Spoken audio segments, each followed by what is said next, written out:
Bismillah, walhamdulillah, wassalatu wassalamu ala rasulillah.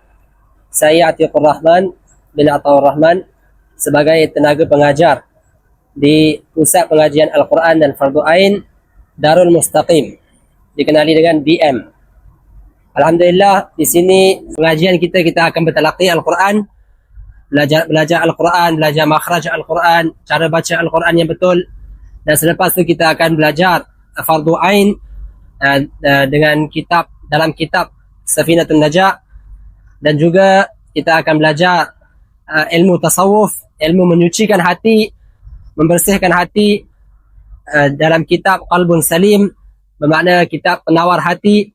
Dan begitu juga kita akan belajar kitab hadis Syama'il Muhammadiyah, kitab sifat-sifat Rasulullah sallallahu alaihi wasallam dan cara hidup Rasulullah sallallahu alaihi wasallam, supaya kita dapat hidup dan amalkan bagaimana cara Rasulullah sallallahu alaihi wasallam hidup di dunia ini, dan itulah jalan kejayaan.